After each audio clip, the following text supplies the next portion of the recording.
오늘도 수요 예배 하나님의 말씀 앞으로 나아오신 여러분 한 분 한 분을 주님의 이름으로 축복하고 또 환영합니다.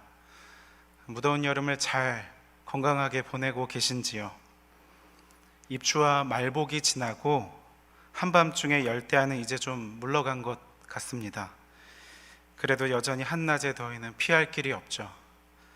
혹시 여러분 피서하기에 가장 좋은 곳이 어딘지를 아십니까? 예전에는 은행이었는데 요즘에는 교회인 것 같아요. 바로 수요 예배죠. 예배드리는 자리에 많이들 오셔서 더위로 지친 우리의 마음을 시원케 해주시는 하나님의 말씀 앞에서 위로함을 받으시고 또 새 힘을 공급받으시길, 그래서 끝물 더위를 우리가 건강하게 잘 이겨내시길 간절히 소원합니다. 우리 말씀을 나누기 앞서서 앞뒤 좌우에 계신 분들과 함께 인사 나누도록 하겠습니다. 어떻게 인사하시겠습니까? 아름다운 밤입니다. 이렇게 인사하겠습니다. 아름다운 밤입니다. 네. 아름다운 밤입니다. 이 밤이 이렇게 아름다울 수 있는 이유가 무엇입니까? 아름다운 여러분과 함께하기 때문입니다. 참으로 아름다운 밤이죠. 전에도 말씀드렸지만 사람이 아름답게 다가오기 위해서 우리 안에 서로를 향한 지식이 또 알미 필요하다라는 말씀을 드렸어요.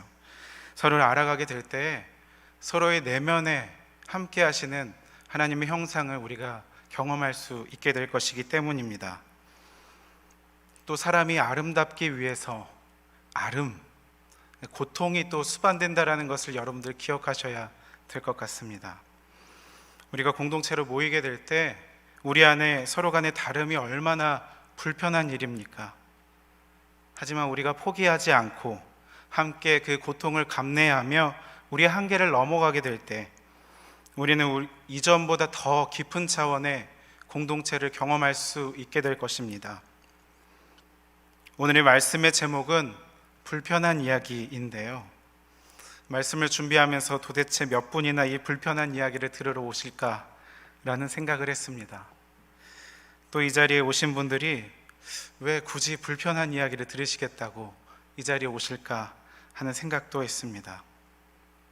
오늘은 본당 LED 스크린 공사와 더불어 학교 측 일정이 있어서 장소가 불가피하게 이 중예배실로 변경되었는데요, 혹시 여러분 오늘 이 장소도 불편하신 것 아닌지 모르겠습니다. 아니시죠? 우리는 다 이해할 수 있습니다. 여러분 오늘 왜 이 늦은 시간에 피곤한 몸을 이끌고 이 자리에 나오셨습니까? 신대원 시절 이 설교에 대해서 배울 때에 교수님께서 피가 되고 살이 되는 조언들을 많이 알려주셨습니다. 때로는 이 날카로운 지적에 심장이 쪼그라들기도 하고 칼에 베이는 것처럼 아프게 다가오기도 하였지만 객관적으로 제 자신의 모습을 바라볼 수 있는 기회가 되어서 참 유익했던 시간이었습니다. 기억나는 몇 가지가 있는데요, 먼저는 설교자는 이 설교 중에 자기 감정을 잘 컨트롤해야 한다라는 것입니다. 제가 자신 없는 부분이죠. 또 다른 한 가지는 너무 무겁고 불편한 이야기로 설교를 시작하지 말라라는 것이었어요. 이 교수님의 가르침을 마음처럼 잘 실천하지 못해서 늘 죄송한 마음이 있었는데 몇 달 전 그 교수님께서 우리 교회에 찾아오셔서 말씀을 전하시면서 울고 가시더라고요. 한편으로 제 마음 무거운 짐 하나가 덜어진 듯한 그런 느낌이었습니다. 아무튼 이 스승님께는 죄송합니다만 저는 오늘 이 가르침에 반하여서 불편한 이야기로 말씀을 시작하려고 합니다. 저는 요즘 마음 한구석이 불편하고 찜찜합니다. 여러분은 어떠신지요? 최근 서울과 중부권 일부 지역에 집중호우가 내리면서 순식간에 차오른 빗물로 반지하에 살던 일가족 3명이 목숨을 잃게 되는 사건이 있었습니다. 어제도 강남역을 지나갈 일이 있었는데 지금은 금세 복구가 되어서 며칠 전 그 일이 우리에게 있었던 것이 맞나 하는 생각이 들 정도로 돌아서면 쉽게 잊혀지고 잊고 살아가게 되는 것이 참으로 가슴 아프고 안타깝습니다. 장애를 가진 언니와 연로하신 어머니를 부양해야 했던 이 40대 여성은 반지하로 이사와 집도 예쁘게 꾸미고 초등학교 6학년 딸 아이가 사용할 책상과 책장도 새롭게 놔주었습니다. 그런데 그 모든 꿈과 희망은 물거품이 되고 말았죠. 불과 10분 어간에 차오른 이 물의 수압으로 인해서 문이 열리지 않았고, 도움을 구하려고 아무리 119에 연락을 하여도 통화가 닿지 않았기 때문입니다. 몇 년 전 이 전 세계가 극찬했던 우리 영화 기생충에 등장한 반지하라는 주거 형태를 가지고 있는 나라는 아마도 우리나라밖에 없을 것입니다. 그래서 이제는 영어로도 우리의 음역을 그대로 옮겨서 BANJIHA 이렇게 표기를 한다고 하는데, 저도 대학에 진학하며 서울로 상경하여서 유학 생활을 할 때 이 반지하 전세를 얻어 살았던 적이 있었습니다. 결혼을 준비하며 신혼집에 들어가기까지 거의 한 8년 정도를 반지하 집에서 살았는데, 결혼 전에 이 교육 전도사로 사역하던 교회 초등학생들한테 전도사님 반지하에 살고 있어 이렇게 이야기를 했더니 한 아이가 이렇게 이야기를 하더라고요. 전도사님, 땅 밑은 죽은 사람들이 들어가는 곳 아니에요? 이렇게 이야기를 하더라고요. 초등학생 머리에서 이와 같은 말이 나와서 깜짝 놀라기도 하였는데, 아무튼 틀린 말은 아니기에 마음이 조금 씁쓸했던 기억이 있습니다. 이번 사건을 통해 기사를 확인해 보니 본래 이 반지하를 포함한 지하 공간은 주거 형태로 허가가 났던 곳이 아니었다고 합니다. 주택 방공호 개념으로 1970년대에 도입되었다가 1980년도 많은 사람들이 도시로 몰려들기 시작하면서 거주시설로 합법화하게 되었다는 것을 확인하게 되었습니다.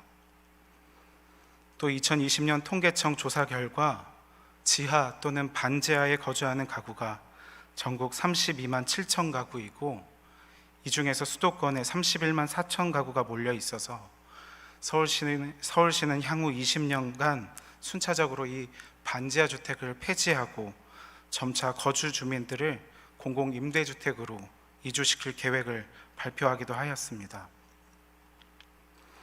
또 몇 달 전에는 생활고에 시달린 유나 양 가족이 완도 앞바다로 차를 몰아 익사했던 사고도 있었습니다. 한 가족이 극단적인 선택을 하게 된 이후 한 달여의 시간이 지나는 동안 아무도 그들의 죽음에 대해서 알지 못했다라는 또 다른 문제 또한 부각되었습니다. 사랑하는 여러분, 이와 같은 선택을 하기까지 이 가정은 얼마나 무서웠겠습니까? 얼마나 외로웠겠습니까? 죽는다라는 것이 과연 쉬운 일이겠습니까? 그럼 우리 10살 유나 양은 무슨 죄입니까? 부모 없는 고아로 살게 할 수 없다라는 어른들의 이 얄팍한 생각과 그릇된 선택으로 한 송이 꽃과 같은 생명은 피어보지도 못한 채 지고 말았습니다. 휴가 기간 중에 이 유나 양 사건과 관련하여서 부모가 아이들의 생명을 좌지우지하는 이 무책임한 일들을 보도했던 TV 프로그램을 무심코 보았습니다. 그러면서 이 비슷한 일들이 여기저기 정말 많았다라는 것을 알게 되었습니다. 그 프로그램에서 어느 엄마가 나와 지난 날을 후회하면서 인터뷰를 하였는데, 그 내용이 다음과 같습니다. 아이가 4살이던 어느 날 자신이 살고 있던 아파트 13층 베란다로 아이를 안고 나가 공중에 내밀었다라고 합니다. 그런데 아이가 정말 무서웠을 텐데 이 바닥을 한번 내려보더니 칭얼거리지도 않고 엄마에게 딱 한마디를 하였다는 것입니다. 그 말은 다름이 아닌 엄마 사랑해 였습니다. 울고 칭얼거렸으면 바로 떨어뜨려 버렸을 텐데 무서울 수밖에 없었던 그 상황 속에서 이 아이는 엄마에게 사랑해 라고 이야기를 했다는 것이죠. 아이의 그 이야기를 들은 엄마는 얼굴과 머리에 한 대 맞은 것 같아서 얼른 아이를 끌어안았고 지금도 평생 그 아이에게 미안한 마음을 가지고 살아가고 있다라는 인터뷰 내용이었습니다. 그 인터뷰를 보고 있는데 제 마음 또한 먹먹해졌습니다. 이처럼 사람은 누구나 낙담의 상황을 경험할 수 있습니다. 얼마든지 그럴 수 있죠. 전문가들의 말을 빌리자면 우리가 어떤 문제에 봉착하여 낙담을 하게 되면 터널 비전 현상이 일어나게 되는데, 터널 비전이라는 것은 여러 가지 상황들을 고려하지 못하고 자기의 생각만을 확증해주는 그 목소리에만 귀를 기울인다라는 것이죠. 그러한 현상이 지금 우리 사회에 많이 일어나고 있는 것입니다. 여유가 없기 때문이죠. 비슷한 이야기로 우리나라가 OECD 회원국 중 사망률 1위라는 것은 이미 오래전부터 알려져 있는 사실입니다. 이제는 너무도 많이 들어 이것이 우리에게 그렇게 크게 큰 영향을 미치지 않는 것 같기도 한데, 그만큼 모두가 눈을 가리운 경주마처럼 재촉하는 사회를 살아갈 수밖에 없어서 결국에 이 땅에 살아가는 것이 굉장히 팍팍하고 또 힘들어졌다라는 이야기 아닐까 싶습니다. 이처럼 스스로 감당하기 힘든 이 고도의 스트레스 상황 중에서 우리에게 도움을 요청할 수 있는 사람의 숫자를 전문 용어로 사회적 지지망 지수라고 하는데요. 여러분 한번 눈 감고 생각해 보시겠습니까? 우리가 지금 오도 가도 못하고 있는 사면초가의 상황이 되었을 때 내 속내를 진정으로 털어놓고 이야기하며 도움을 구할 수 있는 사람이 과연 우리 중에, 우리 곁에 몇이나 됩니까? 애석하게도 이것 또한 우리나라가 최하위라고 합니다. 사실은 같은 이야기죠. 사회적 지지망 지수가 낮으니 어디에도 기댈 수 있는 사람이 없고 내 고민을 나누고 또 부탁할 수 있는 사람이 지극히 적으니 우리 사회의 자살률이 오를 수밖에 없는 것이 당연한 결과인 것입니다. 전문가들의 이 이야기를 쭉 듣고 있는데 제 속에서 무엇인가 뜨거운 게 끓어오르는 듯 했습니다. 그리고 제 안에 현재 교회가 집중하고 있는 것은 무엇인가? 지금 당장 교회가 해야 할 일은 무엇인가? 라는 그런 질문이 계속해서 맴돌았습니다. 사실 저는 오늘 이것과 다른 설교를 준비하고 있었는데 요즘 계속해서 이와 같은 불편한 일들이 제 마음에 켜켜이 쌓여가는 바람에 이것이 성령께서 주시는 마음이 아닌가라는 생각이 들어서 무겁고 또 어렵지만 불편하지만 그럼에도 불구하고 말하고 전하게 된 것입니다. 오늘 말씀이 기록된 미가서 6장 첫 부분을 살펴보면 하나님께서 산과 땅을 불러 사람들 앞에 세워놓고 재판을 시작하시는 장면을 그리고 있습니다. 요즘 이상한 변호사 우영우라는 드라마가 인기죠. 기러기 토마토 스위스 인도인 별똥별 우영우, 이렇게 자신을 소개하는 자폐 스펙트럼 장애를 가진 여성 변호사가 이 사회의 각계각층의 법적인 문제들을 해결하면서 벌어지는 조금은 현실과 거리감이 있어 보이는 드라마기도 한데, 요즘 이 드라마의 시청률이 15.8%까지 올랐다라고 합니다. 소위 대박이 난 거죠. 이 드라마를 열심히 보고 계신 분들은 재판이 진행되어지는 이런 상황들을 좀 머릿속에 그릴 수 있을 것 같기도 한데, 주님이 스스로 원고이자 재판관으로 서신 것입니다. 그리고 산과 땅, 이러한 대자연을 국민 참여 재판의 배심원처럼 불러서 재판을 하고 계시는 모습인 것입니다. 이 재판에서 주님이 남유다 사람들을 기소하신 이유가 무엇입니까? 그들이 하나같이 우상 숭배하였기 때문입니다. 또 그들에게 권력을 쥐어주었더니 그 힘을 통해 약하고 가난한 자, 그 사람들을 억압하는 일에 사용하였고, 자신을 위해 그리고 자신과 결탁한 이들을 위해 이 힘을 사용했다라는 것이죠. 이것이 바로 그들의 죄목이었던 것입니다. 주님이 그들에게 의미심장한 질문 하나를 던지십니다. 무엇이라 말씀하십니까? 오늘 본문 앞에 있어 우리가 함께 읽진 않았지만 우리 미가 6장 3절의 말씀을 함께 한 목소리로 읽어보도록 하겠습니다. 미가 6장 3절의 말씀입니다. 시작. 이르시기를 내 백성아 내가 무엇을 내게 행하였으며 무슨 일로 너를 괴롭게 하였느냐 너는 내게 증언하라. 다른 말로 너희는 내가 너희에게 짐이 되었다라고 말하고 있는데 내가 어떻게 너희에게 짐이 되었는지 너희를 어떻게 괴롭게 하였는지 어디 한번 말해봐라. 우리 주님이 말씀하고 계신 것입니다. 짐이 되었다라면 하나님이 아니라 그들이 하나님께 짐이 되었어야 했는데 남유다 사람들은 착각해도 단단히 착각한 그런 모양새인 것이죠.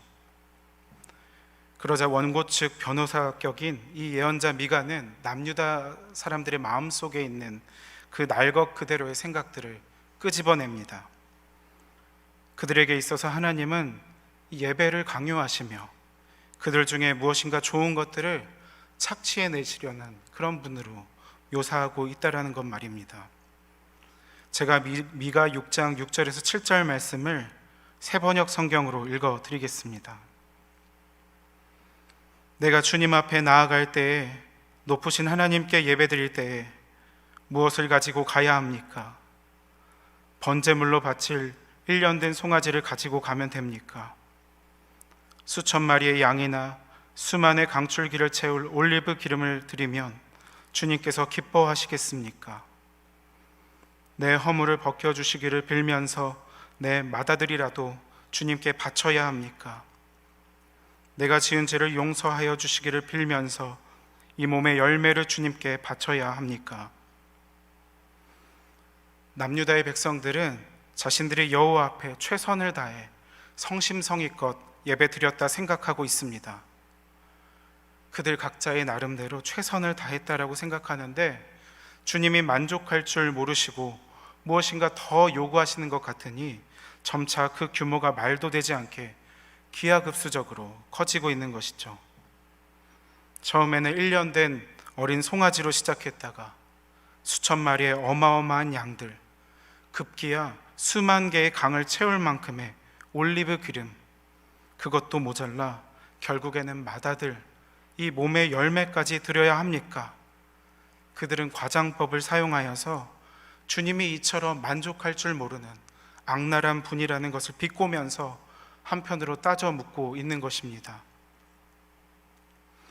그들 스스로가 어떻게 행동하고 있는지 자기 자신의 문제를 들여다보려고 하지 않고 응답되지 않는 예배의 모든 문제의 원인을 우리 주님께 돌리고 있는 것입니다. 그런데 여러분, 냉정하게 한번 생각해 봅시다. 정작 주님께서 이러한 재물을 원하셨던 것입니까? 이러한 재물을 가지고 오지 않으면 내가 너희의 예배를 받지 않겠다 말씀하셨던 것입니까? 사랑하는 여러분, 예배가 무엇입니까? 예배는 날마다 우리에게 분노하시는 하나님을 달래드리기 위해 행하는 것이 결코 아닙니다. 그것은 이방 신들에게나 하는 것이에요. 또 예배는 우리 자신의 만족을 위해 드리는 것 또한 아닙니다. 우리의 어떠함을 자랑하는 자리도 아닙니다. 설교자도 마찬가지입니다. 설교를 잘하고 내용이 좋고 단언컨대 그 어떤 것도 하나님 앞에 감히 서지 못할 것입니다. 우리는 그저 우리의 주인 되신 하나님 앞에 기쁨으로 엎드리며 그분을 즐거워하는 것, 그것 하나면 되는 것입니다. 그렇게 하나님과의 관계가 바르게 정립되고 하나님과의 하나됨이 이루어지게 되면 온 세상을 사랑하시는 주님의 폭발적인 능력과 에너지가 우리를 통해 각 가정과 사회 속으로 스며들게 되는 것입니다. 이것이 진정한 예배의 목적이고 우리의 예배가 존재해야 할 이유입니다. 그래서 예일대 명예교수인 니콜라스 월터스토프는 이런 말을 하였죠. 우리의 예배가 우리가 예배를 하나님의 호의를 긁어내려는 수단으로 사용하거나 일상생활로부터의 잠시 잠깐의 도피쯤으로 생각하고 있다면 예배를 완전히 오해하는 것이다 라고 말입니다. 예배를 오해했던 유다 백성들의 불편한 속내를 고발했던 예언자 미가는 더 이상 답답한 마음을 견디지 못하고 말을 이어갑니다. 우리 미가 6장 8절의 말씀을 다 함께 한 목소리로 읽겠습니다. 함께 읽겠습니다. 사람아, 주께서 선한 것이 무엇임을 내게 보이셨나니 여호와께서 내게 구하시는 것은 오직 정의를 행하며 인자를 사랑하며 겸손하게 내 하나님과 함께 행하는 것이 아니냐. 아멘. 사랑하는 여러분, 주님께서 우리에게 무엇을 요구하고 계십니까? 오직 정의를 행하며 인자를 사랑하며 겸손하게 하나님과 행하는 것을 우리 주님께서 원하신다라는 것입니다. 어려운 게 아니죠. 특별한 게 아닙니다. 우리가 늘 듣고 이미 알고 있는 것들입니다. 그런데 이게 굉장히 중요하다라는 것입니다. 옳은 일을 행하는 것, 한결같은 사랑을 보이는 것, 겸손한 마음으로 우리 주님과 교제하면서 정의의 하나님과 더불어 살아가는 것이 바로 우리 주님의 뜻이고, 이 말씀이 산과 땅을 증인으로 삼아 법정을 여신 하나님 아버지의 판단 기준이 되는 것입니다. 그렇다면 다시 우리 사회의 문제로 되돌아와 봅시다. 우리는 과연 무엇을 어떻게 해야 합니까? 우리가 사랑해야 할 우리들의 이웃은 누구입니까? 우리는 우리가 몸담고 살아가는 우리 사회의 지지망을 어떻게 만들어갈 수 있겠습니까? 뻔하디 뻔한 대답이겠지만 그 유일한 해결은 바로 우리의 예배에 달려 있습니다. 우리가 먼저 진정으로 하나님 앞에 예배 드려야 합니다. 지금 우리의 자세를 바르게 하여서 하나님 앞에 겸손하게 엎드려 하나님의 은총과 자비를 구할 때 하늘로부터 내려오는 주님의 한량없는 은혜가 우리 안에 큰 능력으로 자리 잡게 될 것입니다. 그럴 때 우리는 비로소 우리 이웃의 목소리에 귀 기울일 수 있게 될 것이고, 그들의 이야기에 공감할 수 있으며 우리의 곁을 내어주고 위로하며 힘이 되어줄 수 있습니다. 또한 우리는 우리 사회 속에서 부당하게 거둔 재물들, 만연하게 속이는 저울들을 거두어야 합니다. 그리고 우리가 살아가는 모든 영역 속에서 예수 그리스도께서 주 되심을 선포해야 합니다. 서로를 비난하고 헐뜯으려 안달이 난 이 세상 속에서 누가 나와 같은 편인지도 헷갈릴 만큼 서로를 신뢰할 수도 없는 그렇게 분열과 냉소만이 가득한 이 세상 속에서 주님의 평화의 소식을 전하며 사랑으로 치유하며 나아가는 삶, 옳은 일을 행하며 한결같은 사랑을 보이고 겸손한 마음으로 우리 주님과 교제하면서 정의의 하나님과 더불어 살아가는 삶, 그리하여 우리 안에 있는 모든 부정과 어두움이 물러가고 빛 대신 주님이 다스리시는 광명의 하나님 나라, 평화와 자유와 생명과 사랑이 숨쉬는 그 하나님 나라가 임할 것을 소망하며 함께 그려갈 때에 그곳에 우리 주님이 임하실 것입니다. 이제 이 불편한 세상 그대로를 관망만 하지 마시고 그 불편함 속으로 들어가 우리를 기꺼이 내어주는 삶을, 이 불편한 삶을 살아가시길 소원합니다. 그렇게 서로가 연대하여서 하나가 되고 우리가 발딛고 살아가는 모든 지역에서 그리스도의 빛을 발하며 서로에게 사회적 지지망이 되어주는 참된 그리스도인으로 살아가시길 간절히 소원합니다. 이것이 오늘 우리를 향한 하나님 아버지의 뜻입니다. 이 시간 우리 함께 찬양하며 우리의 마음을 결단했으면 좋겠습니다. 우리의 모든 고통과 슬픔을 감싸 안으시는 사랑의 하나님,